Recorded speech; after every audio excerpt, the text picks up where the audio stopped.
Welcome one, welcome all to Cut Ups episode 6.2. It is just me for now. Trevor is joining in a hot second. Was talking with him a little bit, having some setup issues, but he's getting in here. All right. So it's going to be myself, Stephen Osentoski.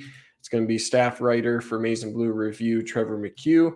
But welcome to 6.2. If you missed 6.1, should be here on the channel. You should be able to find it over on michigan.rivals.com as well. Where we covered the first half in Michigan's drubbing of Penn State Nittany Lions 41-17. Covered the first half last night, and today we're covering the second half. So trying to kind of cover the tail of the game, right? Go through what actually happened, what was the what led us to the end of the first half, what were the main plays that Michigan cashed in on, where can they improve, different things like that to kind of walk through the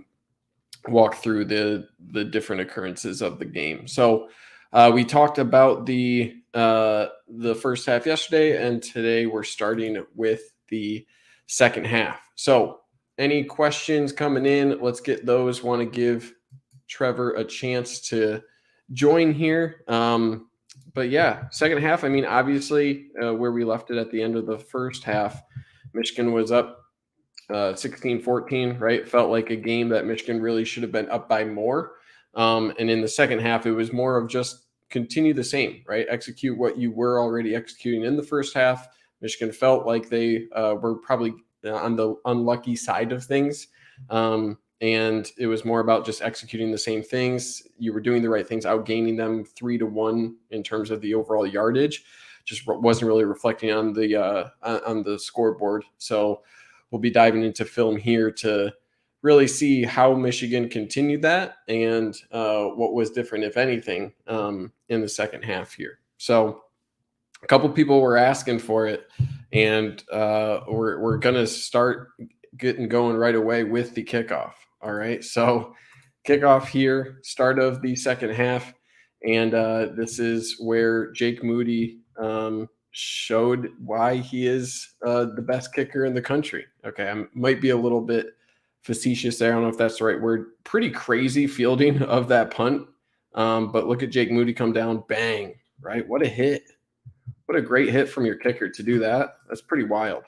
So I'm not sure exactly what you're doing there if you're the returner here, but trying to jump up, get that. I actually wasn't here to watch this live. I was getting some chicken tendies, but what a tackle, right? And my hot take for the day is that 95% of kickers are better athletes than 95% of people watching this.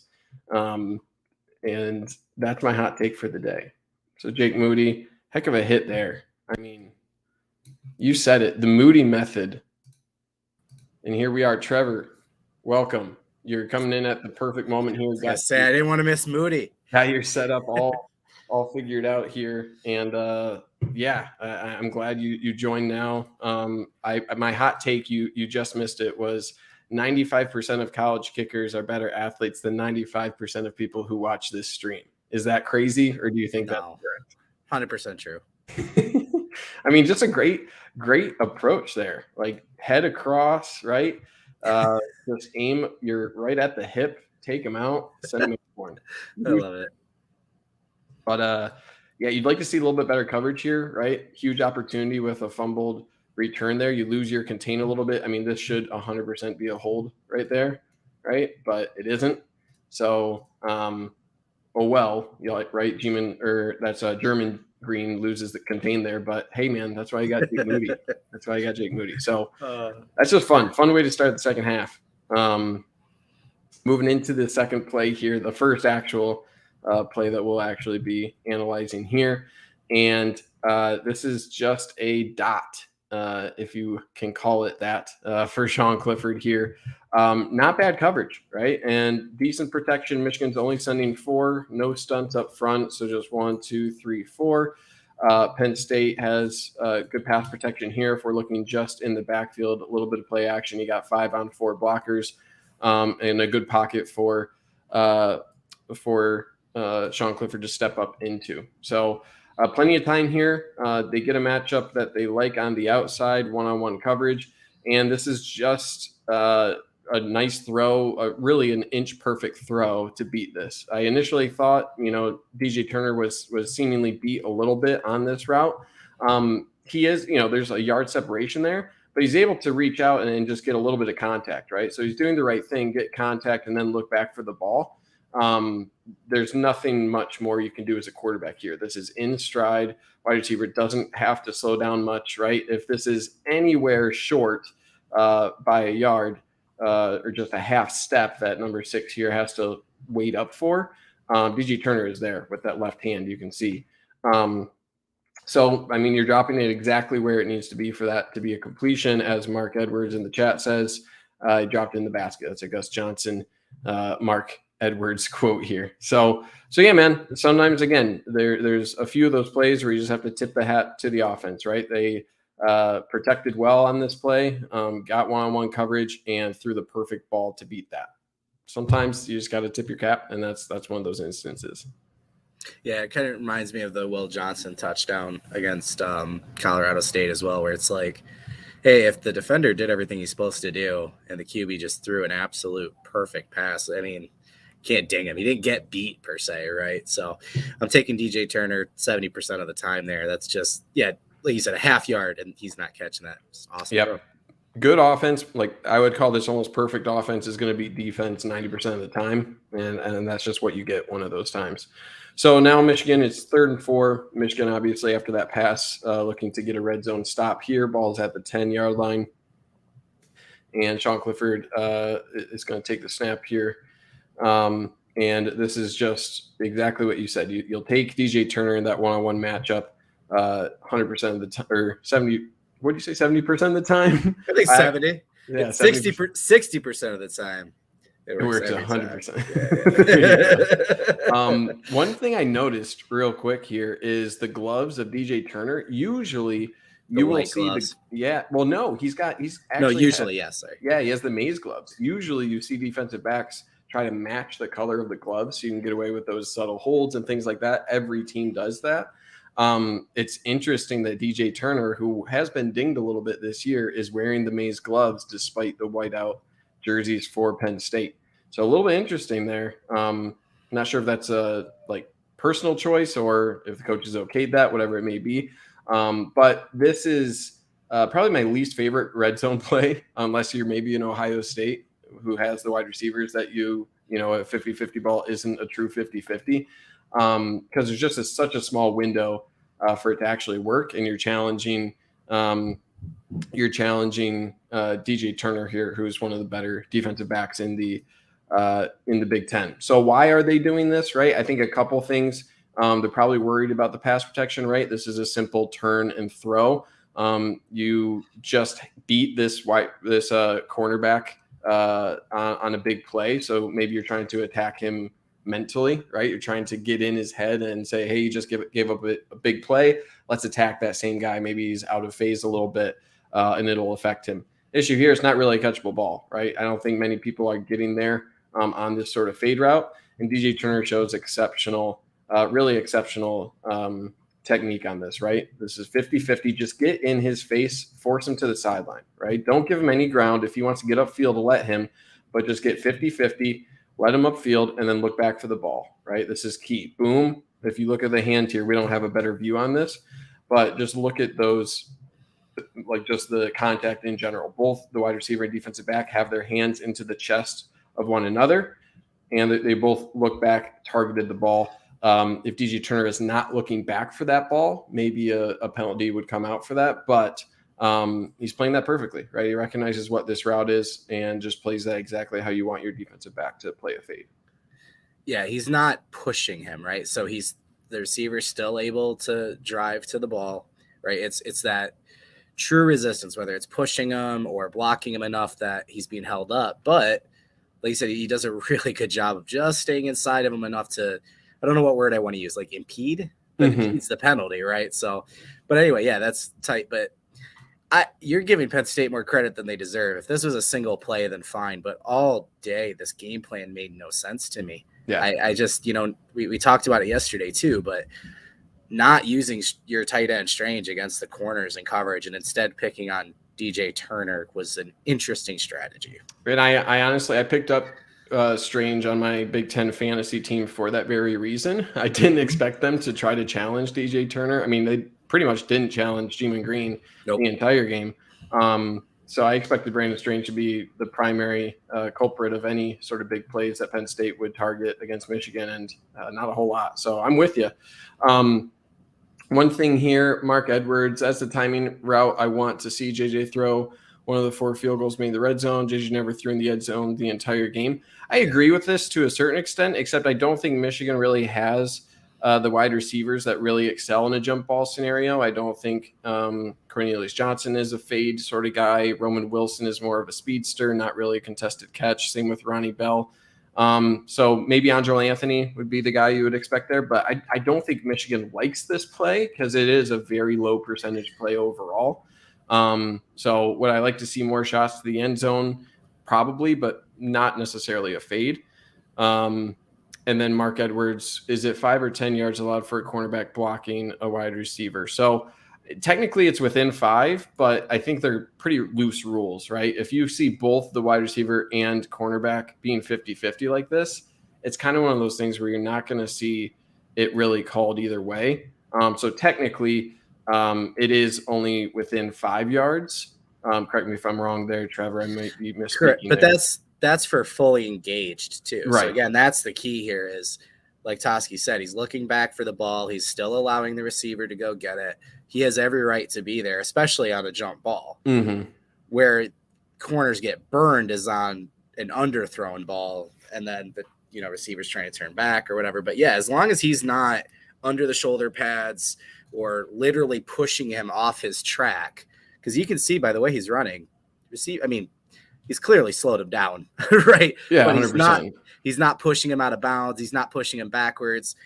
The receiver helps Turner here by leaning forward as much as he is. If he started if you look at that angle he's got the whole way in, if he started leaning backwards a little bit, where he does a little there, I guess. But if he tried, he probably could sell this and get towards the goal line. Agreed, here and try to sell that, right? So I think it really is, Mark. I think it is something where it is just a judgment call. How much is this guy really, really restricting this guy from his route, and how much is the wide receiver also a part of any of that contact, right? So it's a little bit of give and take. I have no doubt we could find a clip of that exact same play at a flag's throw. Oh, 1,000%. Yeah. Okay, moving on to the next play here. Penn State got a field goal, 17-16 here. Michigan back to work on offense. And it did not take long for the Wolverines to find something here. Our good friend Pin and Pull and Donovan Edwards off to the races, dusts the safety, and no one is going to catch him. So huge play.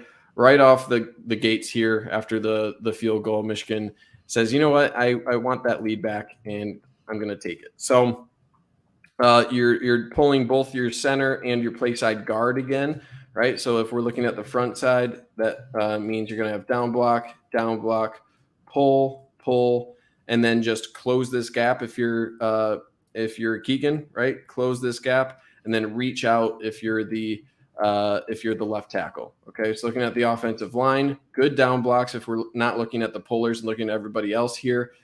Good job from everyone turning their hips, right? Look at Schoonmaker. He's turning his hips inside. Really good job turning your hips here. You can let these defensive tackles upfield, right? That's not doing anything to impede this run. Go ahead and look at where Hayes is all the way down the field. So for many of the non-pullers, they're doing a great job sealing inside, right? Either point this way or give the defenders to point that way. Do that, and you're really setting yourself up well to the short side of the field here.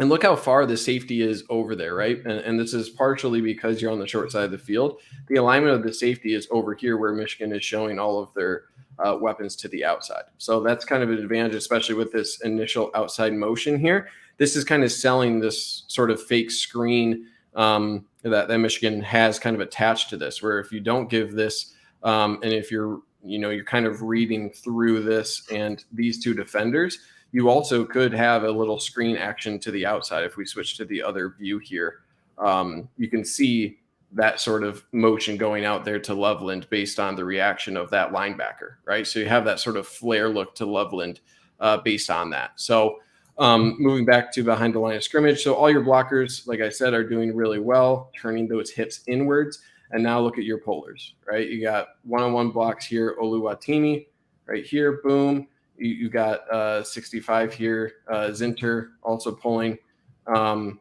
And both do a really good job, right? Again, if Oluwatimi he does such a good job of getting to a spot where he feels the run is going to go to, right? He can feel, when I get here, I'm just going to turn my hips and block, right? He doesn't engage right away and try to block him to that. He's getting to the place where he thinks he needs to be, and then he's turning, right? And that's such a subtle difference. We saw it, I think it was Keegan did this similarly on another run from our video yesterday. But once you get here, if this guy wants to go upfield, let him, right? It's making your job easier. It's making this guy's job impossible. If he wants to work up, you're never going to catch Donovan Edwards. So by him getting out to this spot and then turning, he doesn't really even need to block this guy because he's taking him out of that play. That's just next level thinking where it's not going to always be that easy. But as long as you're working out to get to that spot, that this is most important. What you do after that is reactionary to the reaction of the defense. And then Zinter, right? This guy is outside contained, so that's why he's continuing to work outside. Zinter is pulling, getting there, and now he's on that block as well.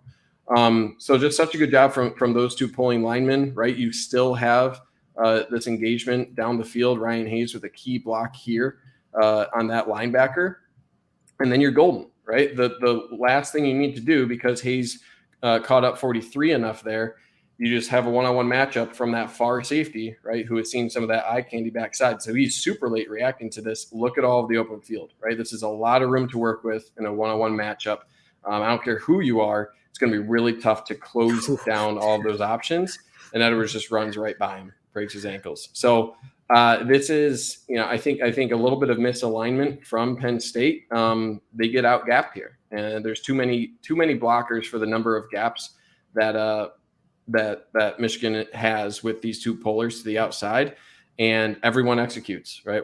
When everyone executes this well, it looks super easy, and that looks way easier and way cleaner than it should. So I think that's just a testament to Michigan having a well-oiled machine on offense, and when everything goes right, you have the home run hitters and Edwards and Corum to take that home. Yeah, like you said, it's just another tendency breaker, right? Loveland's in the game. You're expecting a pass here. McCarthy sells it. Look how late that safety is before he realizes Edwards is going, right? So he's already on skates before he gets over there. So we saw a lot of that in this game where Michigan was doing things that tendencies would suggest they would do otherwise and use it to their advantage. Yep. Mark Edwards, quick question here, asking my background. I just did this. This is like my 6th year of doing this. He's lying. He's a wizard. It was after the quick story, Mark Edwards. It was after the 2016 OSU game where I was too frustrated to do anything except just watch the film over and over. It kind of broke me. And then I was like, you know what? I'm not going to get mad anymore, and I'm just going to figure out what went wrong. And then pretty much every year since then, that's what I've been doing. So wait, you didn't even play? Oh, I played through high school. I was like, yeah. How? Okay. All right. Good to know. Yeah, I played through high school, was very average on a good team, but very average player. But only really got into the X's and O's of football after college, believe it or not. So moving on to, and Trevor, what about you? What position were you? A real breaking the fourth wall here. It depends what year. So I have been the same height since about like 6th or 7th grade. Ooh, running back right away. No. Oh, defensive end. I was like 5'9", 5'10" by 6th or 7th grade. So like I played power forward in basketball and like big stuff. And then by 8th or 9th grade, I was the little kid. West Michigan is full of very tall Dutch boys.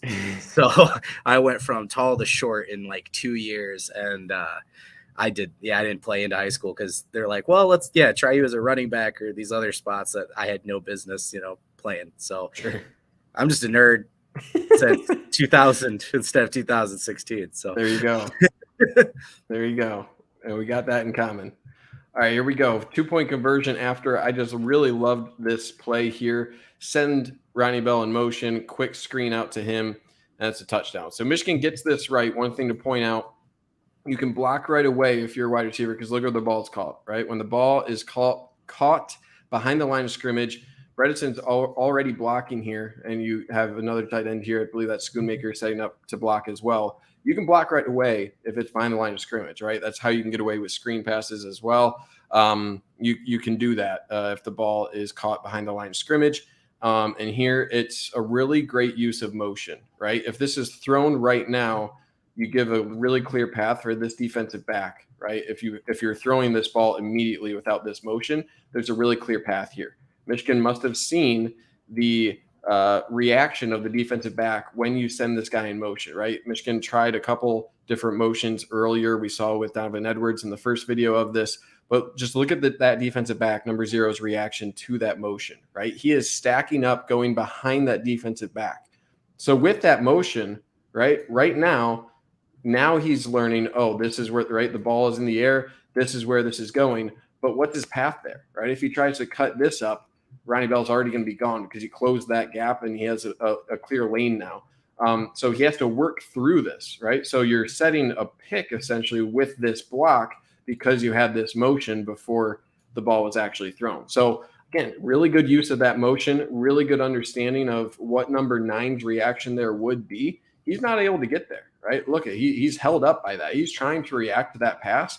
He's waiting for that block to kind of go by because that motion, his reaction cut off any reasonable angle he had when it's only 3 yards away. So just really clever play design. I expect Michigan to, kind of build off of this as well, because what you can do after this in the future, right? Do a little fake here and slip one of these tight ends into the back of the end zone, right? If you send this guy in motion, pretend like you're doing this, do a little stalk block out of these guys. You can do a lot of different things, right? So I think that's a really fun thing to show on film as well to set up for the future. It's just really well executed and a well-delivered ball, right? I think we saw a couple instances where J.J. McCarthy struggled with this throw. This one's really accurate, allows for that quick up the field motion for Ronnie Bell. So just love it. Love to see it. Michigan needs to improve the red zone offense overall. Having little plays like this should help with that.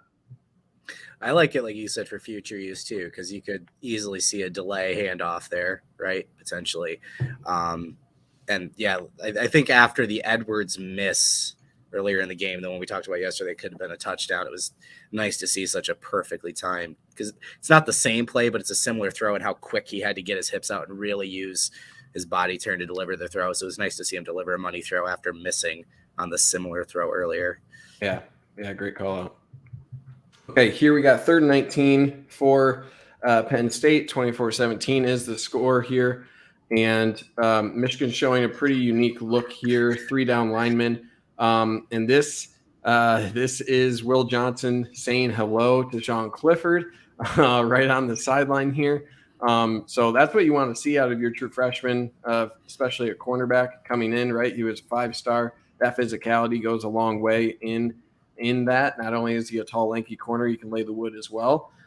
So Michigan should have this play down. And what I mean by that is what they're showing on the blitz here is really to gear up this gap that you start to see forming right here. Okay, this is the gap that Michigan is targeting here.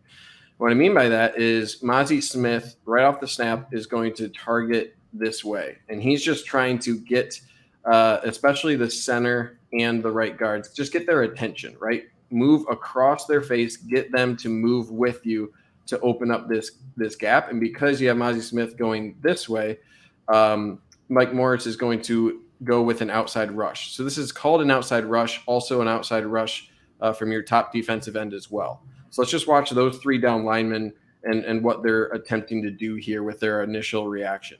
So notice the 3 linemen initially, just look at the hips and their reaction to Mazi Smith working across their face. Here you have both Mike Morris working to the outside on the other side as well. And what this is all meant to do is open up that hole that I pointed out. Look how big it is now for your 2 secondary rushers, okay? And this rusher is supposed to come first, and you're going to the interior here to then occupy this offensive lineman, right? This offensive lineman has no chance except this player. Pick up this guy and look at this lane that you free up for Cleo Mullins, right? Cleo Mullins has this path here, especially with this outside rush. If you get a good outside rush here as well, you're forcing Sean Clifford up into the pocket, and this should be money for Cleo Mullins on that secondary rush, right? So everyone else does their job. Cleo Mullins, for whatever reason, goes to the outside, right? It's there. It's there. That path to the quarterback is there, especially because those outside rushes are forcing Clifford up in the pocket, right? So Cleo Mullins, by not going right here, is kind of leaving this open lane for Sean Clifford. So I don't know why Cleo Mullins is going to the outside. Clearly, he missed the call, but he allows that lane to form for Sean Clifford, right? So it's just a missed opportunity. Luckily it's 3rd and 19, and we don't get to see what's happening down the field, but Will Johnson's able to break that and lay a lick on the quarterback. But you got to make a better play there if you're Cleo Mullins and know where to go based on what the other defensive linemen are doing on that play. But what a hit, man. I want to see his face when he realizes what's coming. Boom. Oh. Yeah. And I mean, I was a little worried. I was like, oh, is this going to be out of bounds, whatever? And hey, man, if quarterback's going to stay in on this, right, it's kind of do or die time for Penn State. If he's going to stay in, lay a lick on him. And that's just such a great, clean hit. I was just going to say. Make him pay. Make him pay. That's the kind of hit you put on film that, like, you send out to, like, teach players how to, like, the way he turns his head before he even leans down, right? Finds his shoulder, leans. I mean, it's textbook. That is the heaviest hit you can lay without getting a penalty, because look at how perfect. Head to the side, shoulder.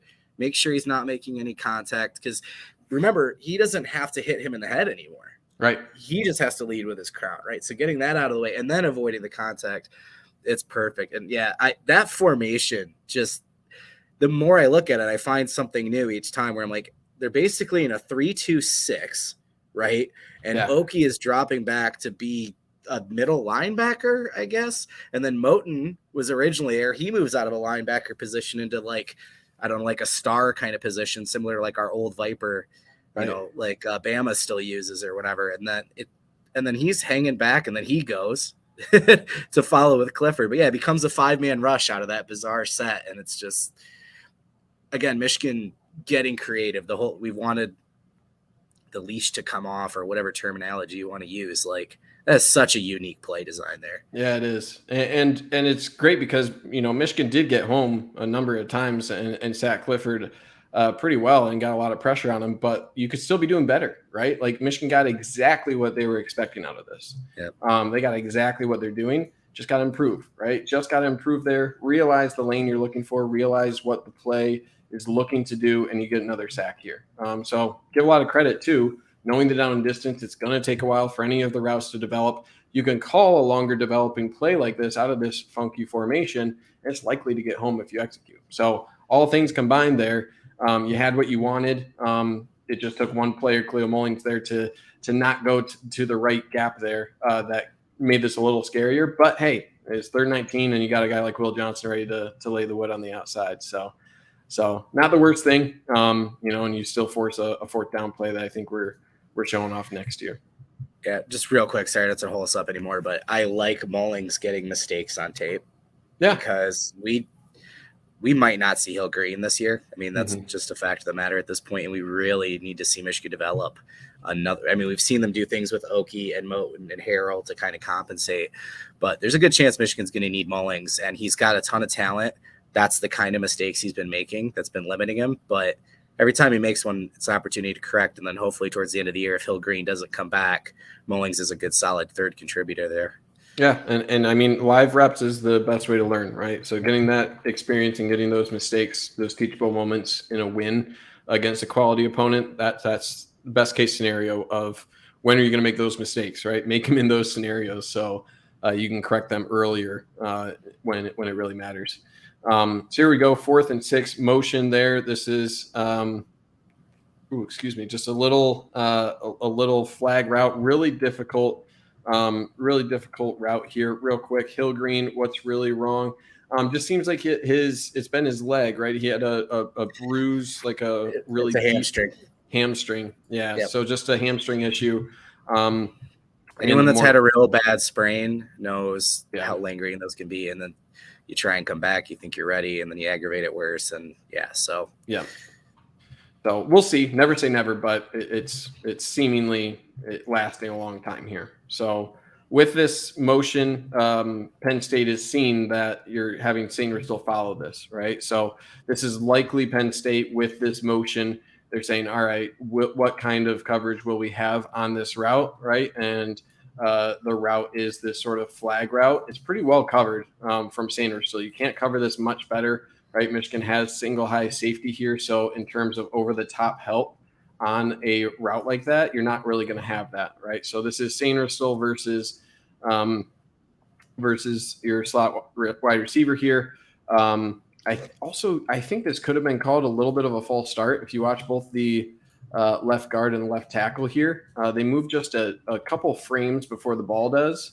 So I think we saw this a lot last year with a lot of teams kind of getting away with that, especially when they're concerned about the edge rush. I've seen a lot of left tackles get that full left foot kick. Yeah.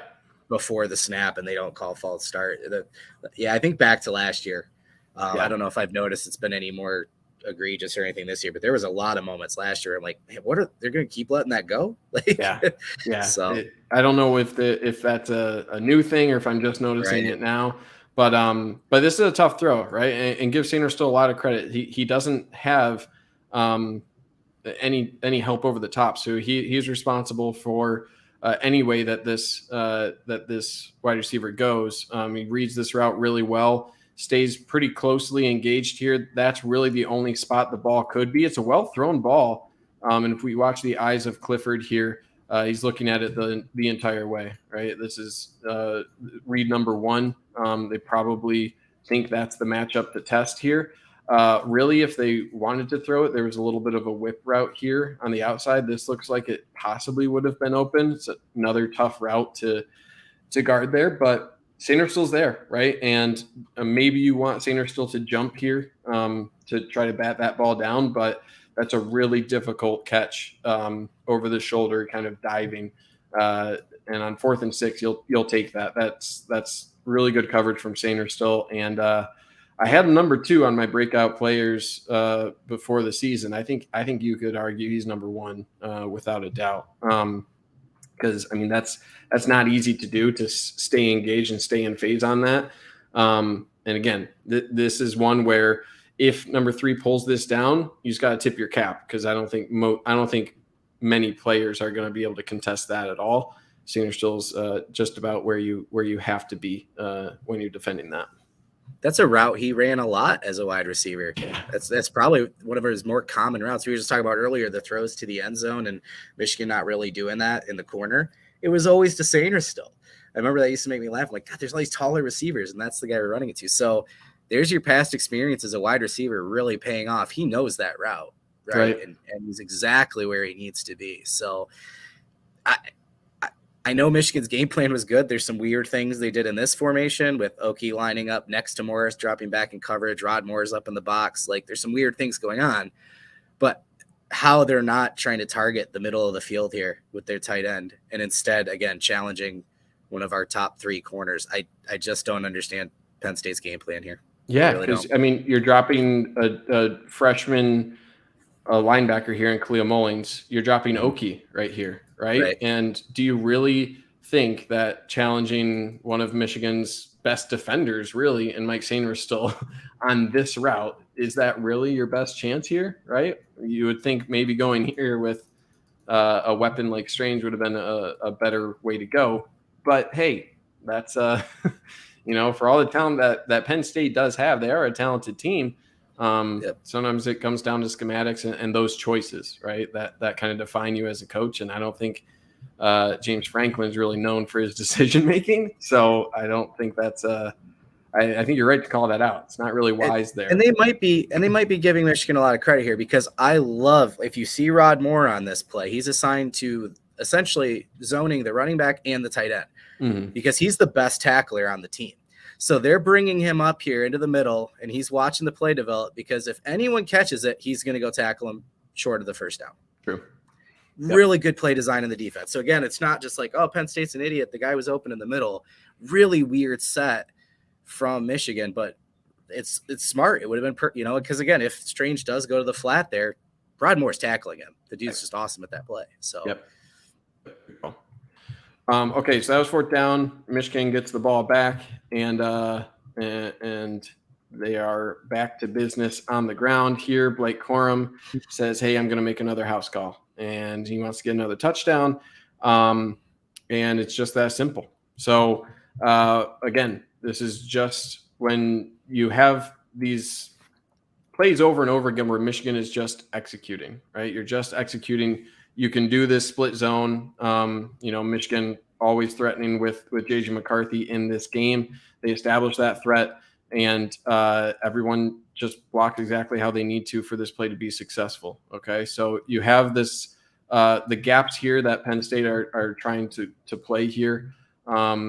Going to this play side, A gap, B gap, C gap, and Michigan is going to block with this reaction here with these three. So let's just watch the left side of the offensive line here.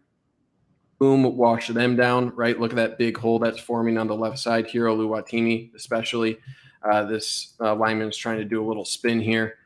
Good job from Oluwatimi to stay engaged with Mustafa there. Forms that left side of the hole.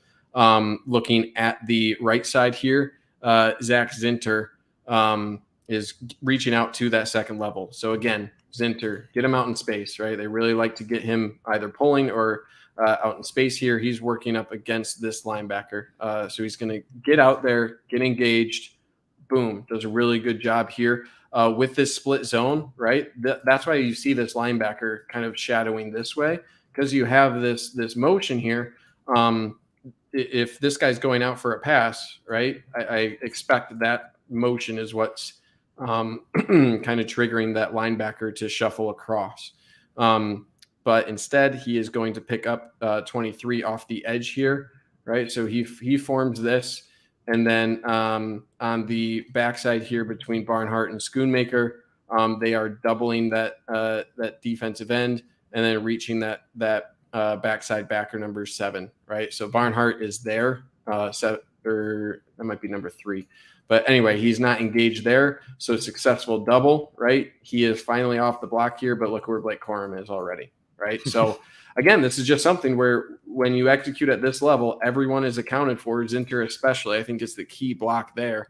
And this is just everyone doing their job. And then you have Blake Corum one-on-one against the safety here, right? Ronnie Bell doing just enough on the outside to harass that defensive back, not allow him cleanly, or that's number 0, that's outside linebacker. And Corum just one-on-one against the safety, and good luck, right? Against either running back. You don't really want that matchup one-on-one with your safety. So this is just another instance of, we have the number of guys we need for the number of guys that you're putting there. I don't understand really why they have number 4 aligned over here, right? If this is your outside contain here, I guess if they're expecting any sort of drive route here from Ronnie Bell, I'm not exactly sure what number 4 is doing here. He essentially plays himself out of this overall. So with the alignment here for Penn State, number 4 is also probably reacting here to JJ McCarthy, right? So this is another instance of the threat of JJ McCarthy. Look at how far up he is, right?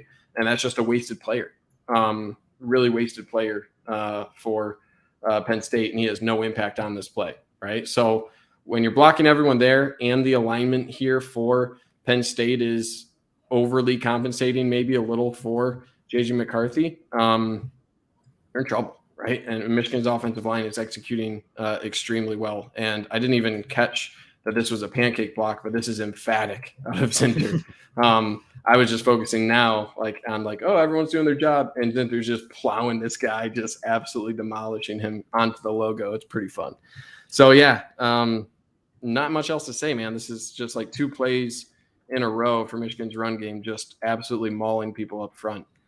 Do you want to answer some of these questions? Yeah, I see we got a couple here. I got Brian. Yeah, we can group the Barnhart thing together real quick. Yeah. I don't know how long Jones is going to be out. So at this point, I would expect Barnhart to start at least the next couple games. He would be, as far as how he looks, like he's been called the 6th starter since spring. And there's a reason he'd be starting on literally any other offensive line in this conference. He's just happens to be behind an established Ryan Hayes. And Jones is a physical freak with a high ceiling. It was unfortunate when he suffered his injury because he was getting better every single week. He's got NFL potential too. So, but yeah, I'm not worried about Barnhart subbing in. He's got tons of experience. It's just between those two, there's not going to be a change. It's when you start moving guys to different positions. But the way I like us thinking about this show is you're doing the analysis, and I try to think of how this is going to project maybe to future games, right? Yeah. I love this play for 2 reasons. One, I'm first class seats on the Colston hype train. Okay. That guy's about to become tight end 2. He brings a crazy element to the passing game. The only reason he hasn't taken that step yet is because of his blocking, right? He's got to be able to block like Honigford and Bredesen has been doing. So him making this play means more of him moving forward. And I'm telling you, he's going to make a couple big pass plays. People are going to really fall in love with him. And then 2, if you go to the end of the run here, I think our first or second episode, people were asking us about Corum's speed coming back this year, right? That is a 4.38 Joey Porter Jr. chasing him down. And he gets close, but Corum finishes in the end there. He didn't have that kind of breakaway speed last year. Yep. Right? He's getting caught on this. Like, that's Joey Porter, first-round pick, at a full sprint, and Corum gets enough to get there. That's a big deal when we start getting into some of these faster defenses. Absolutely. Okay, going back, this is a play that I think Mark was referencing. Can't wait to hear your comments about the play when Michigan left the right side of the D-line empty. I think this is the play you're looking for. We got 3rd and 10 here for Penn State, and Michigan intentionally leaves the left side of their defensive line empty here, and they actually call it out on the broadcast. Really funky look, right? Really funky look. If we go from the end zone view, it's even more interesting. You got Mike Morris here, and then 2 defensive linemen here. Real quick, Toski. Sorry. That's Mozzie Smith in the 4 technique. Is that right here? That's Mozzie Smith? Yeah. It's ridiculous. Again, back to the tendencies thing. Like, are you kidding me? What a freak of an athlete. Yep. Really fun to do that. And I think it's also Michigan understanding who's good at what, right? Taylor Upshaw is the other guy you have on your defensive line right here. He isn't really known for being an elite pass rusher, right? So let him do the job of contain, right? So he is going to kind of loop over here and let your big guys do the work on the other side here. So this is all about just forcing the quarterback out of this area, right? You see where both Mozzie Smith and Mike Morris are attacking. They're kind of doing this little stunt here. Mozzie Smith is attacking this gap, engage 64. Mozzie Smith is going here. They're going to do a little bit of a loop late. But this is mainly, especially with Taylor Upshaw, where Taylor Upshaw is crossing the face of 70 here to engage 70 and 77, right? So Upshaw, you don't really care if he's the one rushing, right? That's not his forte. That's not really what he's known for. He's acting almost like that fullback to open up this gap, right? Because Mozzie Smith demands attention. Same with Mike Morris, demands attention. You can knock these guys out because you know they're going to be taking on 2 of Michigan's best defenders here on the defensive line. That's going to open this up for RJ Moten, right? Look at that gap that RJ Moten is going. So what that is doing, as well as the outside rush here for Yabi Oki, right? You have this open gap because of the play of these 3 defensive linemen. You call this as an outside rush for Yabi Oki. And what this does, this is going to get rid of number 13 here. Number 13 has to go and block here. His eyes are telling him inside out, right? You do have a defense or an offensive tackle to take care of Yabi Oki. Look at what this is opening up on this side, right? And if you get home on this sort of stunt, if you get any pressure here, you're forcing the quarterback to release where you expect him to, right? They've been getting home all day. He's looking for an escape valve. He's going to be quick to do that. So with this pressure, you got two of your best defenders here. It's a good bet that there's going to be an escape valve for the quarterback right here. And that's exactly what Michigan is looking for right there, right? Number 70 actually does a pretty good job coming off of that double team onto this rush from RJ Moten, but it does the job, right? 13's eyes are first over here onto RJ Moten's rush. He's going to adjust over there, right? And it does exactly what you want. RJ Moten still gets enough pressure as well as Yabi Oki off the edge there to force the quarterback up to scramble, right? And now you purposefully have Khalil Mullings in a spy, and his job is just cut off whichever direction that the quarterback is heading, right? Just stay there. You don't need to rush. You expect the rest of the rush here to get home to force him into this area, right? So he's well positioned, and that's what the rush is here for. So it's a really good reaction here from Taylor Upshaw as well to get off this block, to force to cut off this one lane. And then guess what? You got RJ Moten working back. And if he's not there, you have Khalil Mullings also reacting well based off of that cutback. And you're dead to rights there. So it's really clever, right? It's really interesting. It's really weird.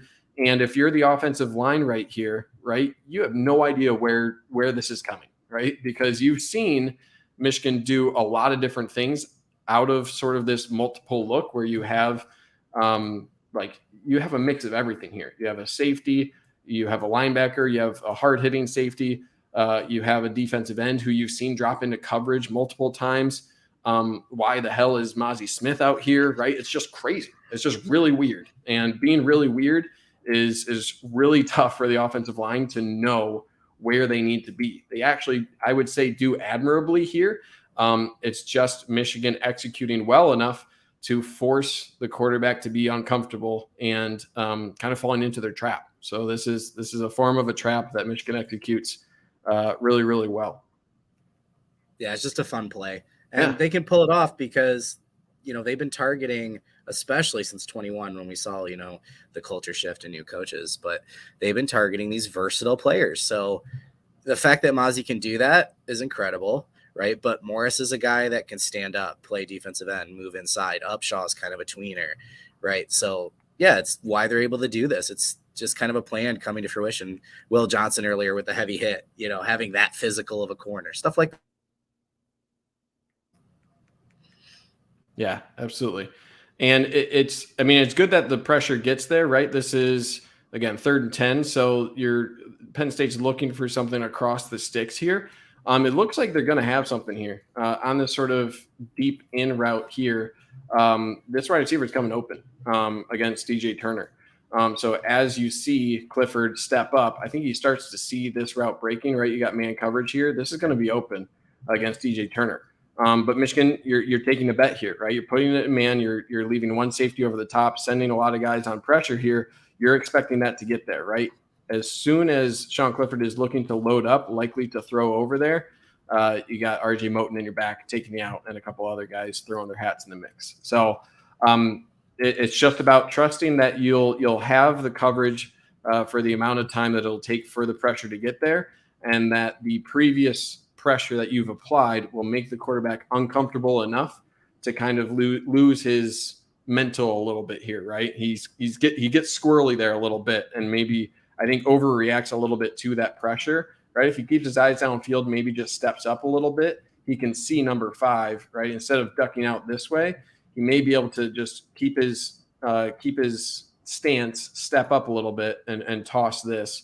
But because of the previous pressure, because of safety flying through the previous sacks, he's a little squirrely at this point. And I think Michigan also makes that bet that he's going to be squirrely in these instances, and you can take advantage of that. Yep, absolutely. Okay, moving on to 3rd and 12 here for Michigan.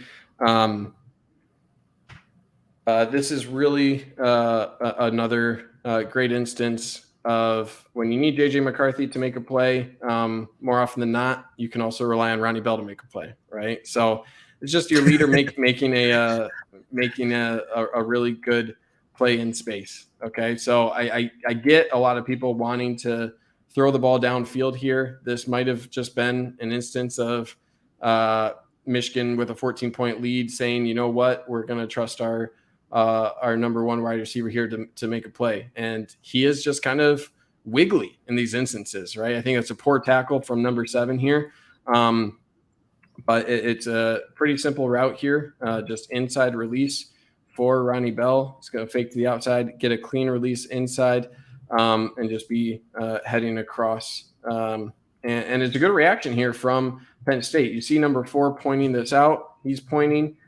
He's not covering this anymore, and you're going to have the safety come down here, right? I think Michigan may have expected man here because this safety does have a good reaction, and if he tackles well, right, that's dropped short of the sticks. But this is just Ronnie Bell being a really good player. So I think Penn State was expecting this based off of the reaction here of number 4 and number 7. Seems like they were well prepared for this sort of drive route. But number 7's got to make a better tackle there, right? And good block on the next level there. Schoonmaker's still getting good distance there, right? If he's not there on number 3, that guy might be able to make a play, right? Watch that outside arm, right? This is why you wear the white gloves. Get that hand inside. I don't think he's being egregious here because his other hand is inside. But something to be careful about. My favorite part on this play is just the first down marker already for Ronnie Bell with that right hand after he gets there. It's almost as good as when Lavert Hill started celebrating the interception when he was still in bounds. Yeah, 100%. So it's a good point from Mark here. Up 14 points, throwing for 6, hoping for yards after catch. A smart call. Yeah, and it's one of those things where Michigan was dominating, right? Time and time again. What was the one instance that allowed Penn State back in the game? A random pick 6, right? And those are the sort of mistakes that you don't expect to happen. But, if you have to punt, you'll have to punt. You like where your defense is at. Give your guy a chance in space to make a play, and he does. The downside of this is, all right, you punt and trust one of the best punters in the country to set up your defense well. So I think that's exactly what you're looking at here if you're Michigan. And two, this is something we've seen Michigan do with JJ a lot, which is they allow him to go through his progressions on a single line, right? So Bell, Loveland, and then I don't remember the receiver up. Is that Anthony, right? His read is right in the middle there. So once he sees where Loveland has already got a player underneath him and then the other guy's there, the play's to Bell. Right. Anthony hasn't created any separation at the top. So he's just got his 3-step read right in front of him and immediately hits Bell and gives him a chance to get the first down. Yep. And yeah, just a bunch of points here for Schoonmaker, recognizing that catch and just really putting on his blocking hat, right? That's how you get he already has a ton of snaps, but that helps make this play, right? If he's not driving 7 yards down the field, that's not a first down. So that's a demoralizing play for Penn State here. Okay, another third down on this drive late in the third quarter. And Michigan is looking at JJ here, bringing pressure, and this is just a good decision here for JJ McCarthy to take off. They called this short, which I'll gripe about a little bit. Not sure how they measured it that short. But looking just at the pass rush here for Penn State, they're bringing a lot, right? They're bringing 6 total rushers here. Good blitz pickup overall by Blake Corum, taking out the I've got the wrong angle here. But good job from Blake Corum coming across, recognizing that there's going to be a linebacker looping through here, and does a really nice job stepping up, taking him out low. And that's Blake Corum's approach here on 51, go low, take him out at the hip, and decleats him a little bit. So it's a good job here from JJ McCarthy, recognizing that you're going to have late pressure. Michigan does get beat by this little twist that they're running here. So Oluwatimi, I don't think he gets enough depth here with his defensive tackle kind of crashing inside of Trevor Keegan. Keegan is looking to pass him off to try to pick up this looper. And Oluwatimi never really engages with that looper there. So that kind of forms that crease, and that's why you see 23 forcing JJ McCarthy out of the pocket here. But he sees this lane, right? He's got a couple routes running deep here. He's going to recognize that with that pressure, he's better off running here. So I think it's a smart decision. Good block there from Ronnie Bell to recognize, hey, quarterback's running. Let's get a hat on this guy, slow him down. Could have done a little bit better, but at least slows him down a little bit. So this is my gripe here.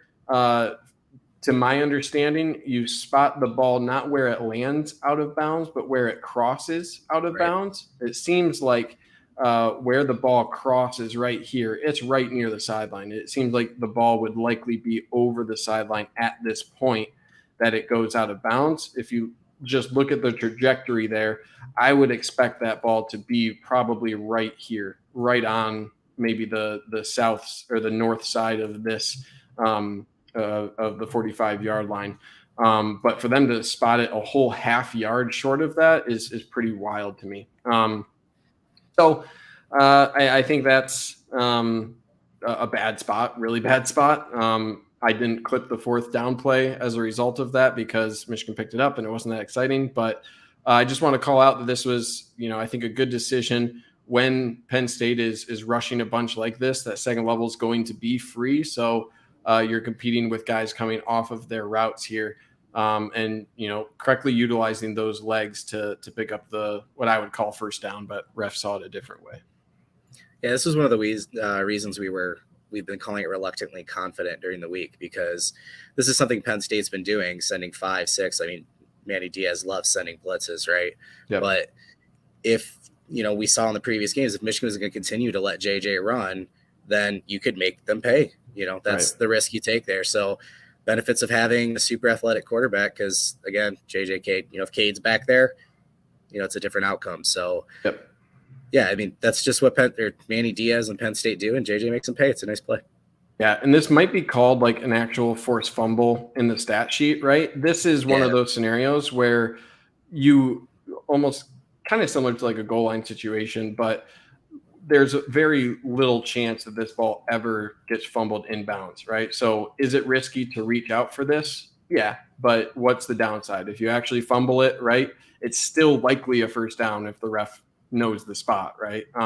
So in this case, these little gambles of reaching the ball out like that's a calculated gamble, and that's one that you'll take any day of the week, even though on the stat sheet might go down as a forced fumble. You know what? When I was doing the stock report, it said he had a fumble. I was so confused because I couldn't remember one. And yeah, you're right. This is it. Yeah. Oh yeah, this is just a screen grab of where the ball is when it gets fumbled out. I have no idea how you spot that. That's crazy. Okay, I digress. 2nd and 12 here. Oh wait, where are we? Okay. This was at the end of the third quarter had ended. Now it's the fourth quarter. I was like, why are we going the other way? What's happening? But still 31-17 here, a wheel route. I think this is busted coverage out of a linebacker here for Penn State. Looking at this other view here. Let's move forward here. It seems like number 4 on the outside here for Penn State should be covering this all the way, this wheel route. Instead, Schoonmaker, right? I think there was a question yesterday in the chat, why wasn't Schoonmaker really getting a lot of attention? Well, when he's running up the seam, kind of commands the attention of a few guys. And in this case, both number 4 and number 11 are hell-bent on covering that seam route, right? So that's the eyes of McCarthy right away. He's looking right here. He's saying, what is the reaction here to this, right? As soon as you see the hips of number 4 point this way, right? This guy's not bailing right away to get there. Maybe they do expect that would be this guy's responsibility. So I'm not 100% sure, but both of these guys follow the tight end, right? That's exactly what happens here. As soon as JJ McCarthy sees that, right, both those hips turn. As soon as you see those hips turn and run with the tight end, you got him, right? No one follows this wheel. Main priority here, just throw it safe, right? I wouldn't say this would be the best throw if it's a little bit in front of him. On the other side, could be maybe a little bit yards after the catch, but it's a safe throw and a catchable throw nonetheless, right? So when it's that open, you're prioritizing catching it. But at the end of the day, good read, right? That's the initial look that you're going for there. So I think actually the more I think about this, it's like King screaming at Carter that he did the wrong play. Yeah. And I think the route design here for Schoonmaker, right, going up the seam, that makes it really difficult for any linebacker to get out onto this wheel route, right? If number 11 is trying to reach this, he has to make the decision do I go over the top of this or do I go under it? Right. And if you're going under it, that's a lot of ground to make up against a full running back out of the backfield. Right. He's got a lot of steam, and that's really tough to turn and follow this. If you go over the top, again, you're probably trying to work through the tight end whose momentum is also taking him through that path that you're looking for right there. So there's no good answers there. I think you're right. It is 100% a mistake for the linebacker, and he recognizes it right here. He's like, oh, crap, I need to get out there. So I think that's likely what happened there. And it's good recognition. There's a reason that J.J. McCarthy's first read is at number 11 and at number 4. As soon as you see those hips both following him, you got the wheel. Ball could have been a little bit better if it's in front here with all this space, right? Then you're not forcing Donovan Edwards to kind of turn and then catch and run. Might pick up an extra few yards, but regardless, catchable ball, good catch. Edwards is athletic enough to make that turn and run and continue on upfield to pick up first down, and now you're close to the 14-yard line there. Yeah, and I picked on Penn State for not picking on Michigan's weaknesses, and this is Michigan doing that. Carter's going to be a stud. But he's a freshman linebacker, and that is one of the hardest spots to come in and play as a freshman. We saw it with Colson last year. We're still seeing it a little bit this year. So that's just putting Donovan Edwards on a very raw but talented linebacker, and hoping he makes a mistake, and he does there. Yep. And moving on here. 4th and 11 here for Penn State. We're getting towards do or die time for Penn State. At this point, they have put in Drew Allar, and Michigan just gets home on the pass rush and forces an errant throw. So what is the pass rush here? Again, Michigan is doing this sort of exotic look where you have 3 defensive linemen on one side, 1 defensive lineman on the other, and it's a nice, really interesting twist, almost like the most exaggerated twist I've ever seen for working on this left side here. So what you kind of have is almost like a little stalk block here out of Taylor Upshaw. He's just going to kind of stalk here, get as many of these offensive linemen to engage with him here. And Yabi Oki is going to initially go upfield, get 74 engaged before going back inside. And then you're going to have Taylor Upshaw with a late loop around. You have a similar sort of stunt on the other side between Mozzie Smith and Mike Morris. There you see Yabi Oki now tunneling inside. Right, he's tunneling inside here, and this is a really tough handoff, especially because of the alignment of Upshaw coming from all the way over here. Right, this is happening fast. So for him to go all the way across here and to cross the face of 1, 2, 3 offensive linemen and expect 64 and 74 to be able to switch and appropriately pick this up, that's really difficult, right? So it's a really good job. It's actually aided by the running back coming out of the backfield as well. That kind of forms another little wrinkle in this for 64 to not be able to stay engaged there. And now look at the path of Upshaw, right? Upshaw is clear to get there. This is a longer developing little stunt for Michigan. So again, trusting the coverage, and look at where the coverage is, right? Nobody really open. If you're Drew Allar, where are you really going to throw this ball, right? So the rush is getting there. Allar is now recognizing it, says, oh crap, it's 4th down. His footwork's all thrown off, right? As soon as he recognizes there's an unimpeded guy coming from the backside here, it's all sorts of thrown off. And it's a really good job here from Junior Colson recognizing this is the safety valve, getting his eyes there and following the running back out of the backfield, picks that up, and your defense gets off the field on 4th down. So really good job, right? Another exotic look. And this is kind of breaking tendency as well, where before I said that Taylor Upshaw isn't really the primary guy you're expecting here. But this is, it doesn't necessarily take a whole lot of athleticism to make this play. But he's still a very good defensive lineman, Taylor Upshaw is.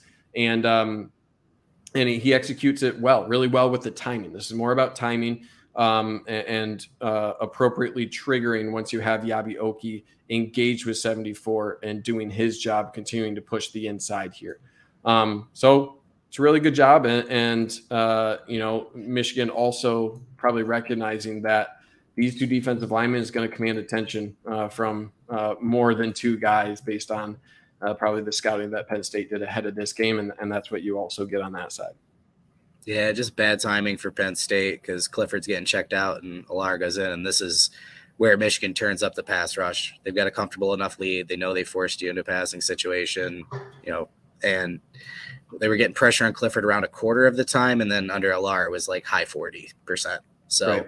Yep, just this is what Michigan's game plan is: get you in this spot and then come after you. And they just happen to get. I mean, he's going to be a good player too, but he's 6'5", 240. It's hardly the mobile quarterback JJ McCarthy is. Right.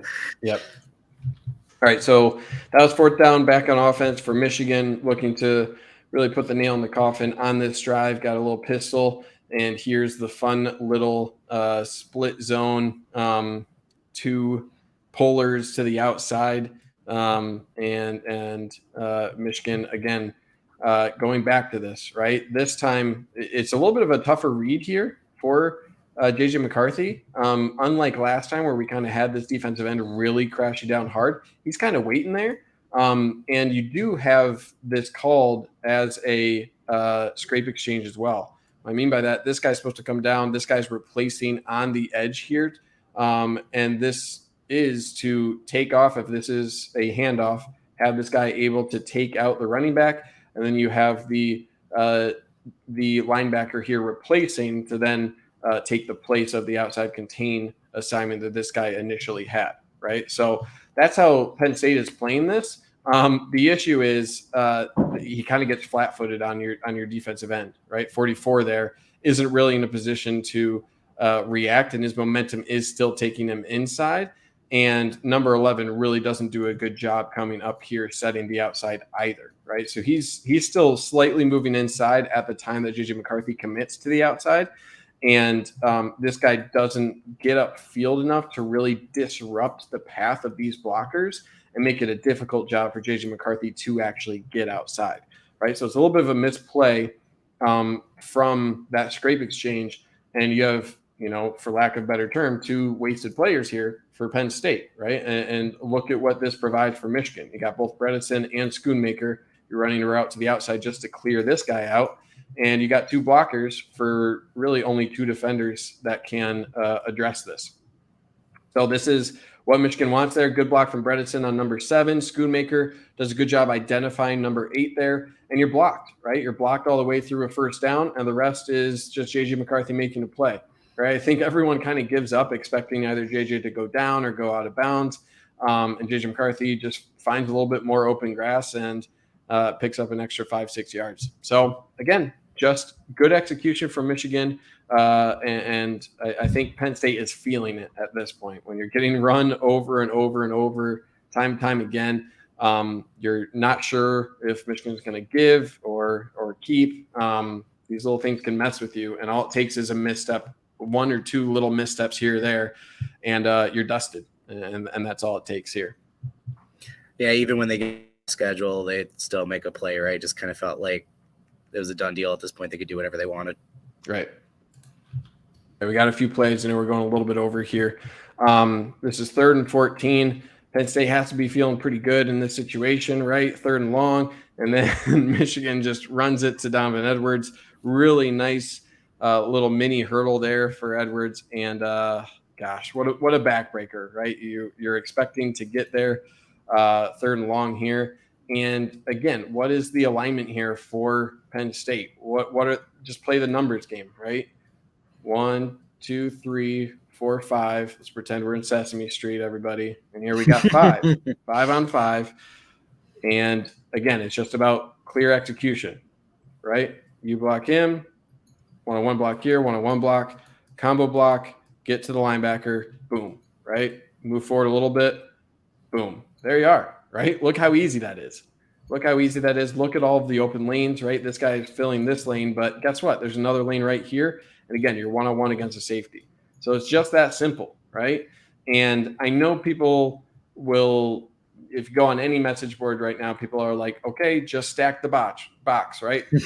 Like just set up against the run. Don't let them do this. The issue is Penn State is respecting the outside wide receivers here as well, right? So this will force teams to not be able to do a too high look like this, right? They're going to have to commit one of these guys down here, right? If you want to commit a guy here, then you're single high, and that opens up different route combinations on the outside, right? So this is just Penn State respecting the pass game in this scenario for Michigan. If they really want to do single high safety, right, Michigan will have answers in those scenarios with these wide receivers on the outside. If they don't, guess what? We got 5 against 5, and Michigan is one of the best offensive lines in the country against that. So, again, it's just pick your poison here, and I don't think Penn State is doing a good job in which poison they chose to pick, to be blunt. Yeah, go ahead.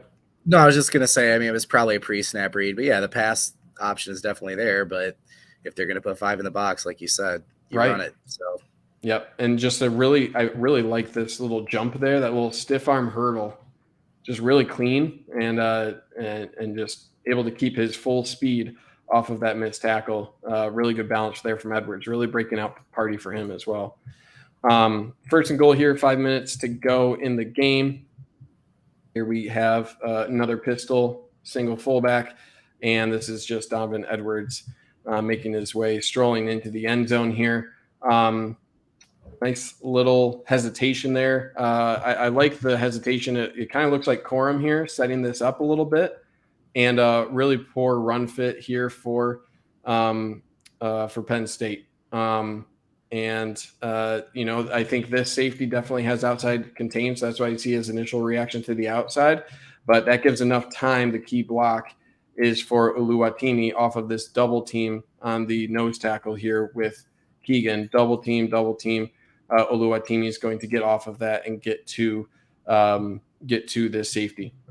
So again, this is just being patient in the backfield, finding that open lane, right? You see a lot of bodies here. If you're Donovan Edwards, you see this side is overloaded. He sees this cutback lane, and it's a good find from Oluwatimi getting to that defensive back, and Donovan Edwards finds that crease. So,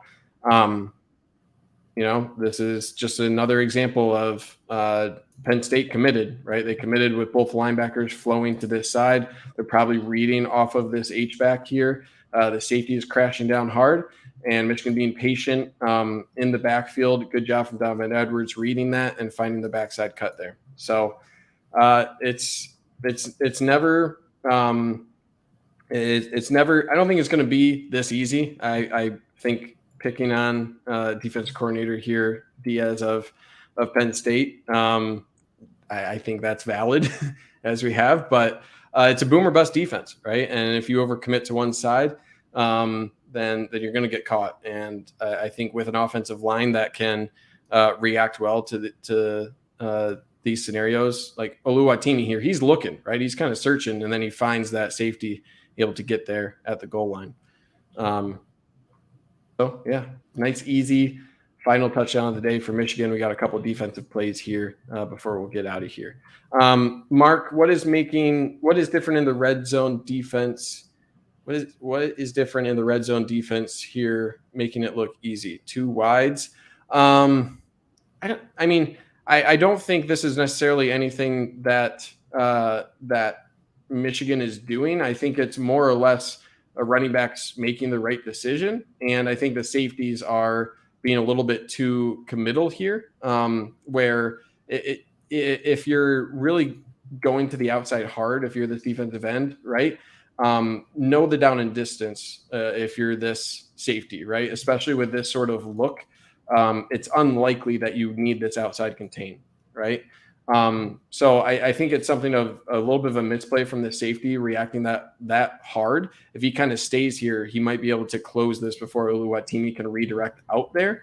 So I think that's maybe it. And then I think Penn State made a call really overloading this side, especially with their alignment here. Whereas with this single misplay, right, there's nobody else to be able to react to that. So I'm not 100% sure, Mark. That's my read of this. But I think give credit to the running back there for finding that backside crease. I think on the previous red zone plays too, you were able to pick on at least one lineman typically that made a mistake or, whatever. And on this one, they just do a better job at the end of the game. Yeah. And defense is probably worn down at this point too, right? Exactly. That's something you also have to consider. Okay, 2 final plays here, 3rd and 4th down on this final drive for Penn State. 3 minutes left, 3rd and 10. And this is something I had to include just for Mike Barrett being just a demolisher when it comes to blitzing. He just absolutely takes out number 10, right? Really good young running back, but sometimes you're going to get got, right? And when you have your tight end going out like this, right, this forces, and I think Michigan really recognized this well with their alignment. 79 is really going to have to kick out, especially with the alignment here of your edge rusher, right? He's really going to have to react really strongly to that. So this gap that forms just naturally for Mike Barrett, I think that's something where Michigan understood that, right? And you look at the reaction from both Rayshon Benny and Mason Graham here, they're also looping this way, right? So when you have your defensive tackles looping that way, you're going to force a defense, number 77 here of the offense to shift to his left. This wide alignment with outside rush, really get that. What are you doing? You're isolating your pass rush. Mike Barrett, who is, the lone viper, I think, left on the roster, you could call him, against a running back, and a young running back at that. And you really like that matchup. And Mike Barrett wins, right? Just straight up, just demolishes him, also takes out the quarterback. And for good measure, you got Taylor Upshaw as well. So it's exactly what you want, right? It's choosing your matchups. It's kind of similar to Donovan Edwards against a freshman linebacker that you called out, Trevor, having a freshman running back take on a veteran pass rushing linebacker like this.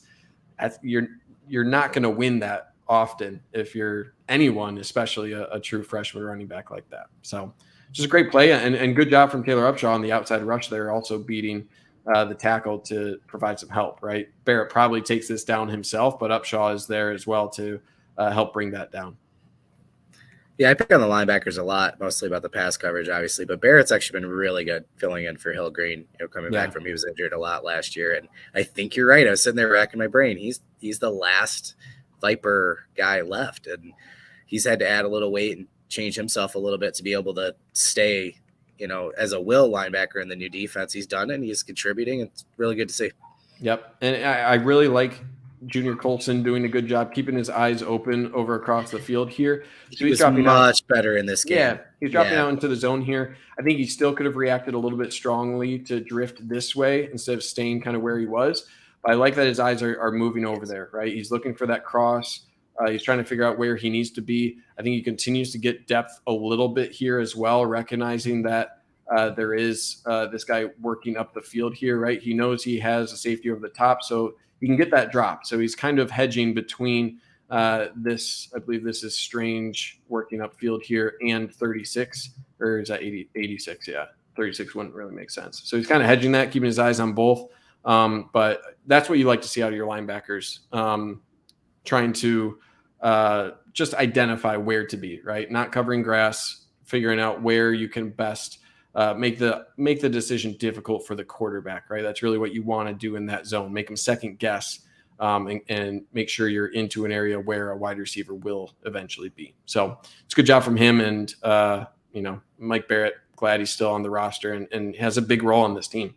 So really great to see. Okay, last play here. 4th and 11 here after that sack. And Michigan says, you know what? We'll let you get 10 yards, not 11, right? Actually, exceptional catch. If we can zoom in on the actual catch here, it's a one-handed snag as he's going down. They actually measured this like really close. They put this way closer than I think it should have been. Right about here is where it's spotted. I think they actually spotted it closer to around here where it was, maybe a couple chain links away. But really, there's a quick pass, not the best coverage here out of sort of stack at the top of your screen here. I think you could have fired a little bit quicker if you're DJ Turner here. So your routes here is just a sort of fade here. And then I think they like this matchup, recognizing that you're going to have DJ Turner getting down here and just this sort of drive route right at the line to gain. It's a good reaction from RJ Moten, right? He's keeping his eyes across the middle here. If this wide receiver stays on his feet here, right, and tries to catch that, RJ Moten's going to destroy him, right? So Michigan did have the reaction here for this route, right? If I believe that's Parker Washington, number 3. If he's able to catch this in stride, RJ Moten is there waiting with a lick for him. Not a great pass, right? So Michigan gets off the field, they'll end this game, and like Mark Edwards says, close only counts in horseshoes and hand grenades. So, I don't think Penn State was close in many instances. In this one, they were here, but like you said, half a yard short on 4th down is not going to cut it. And Michigan escapes.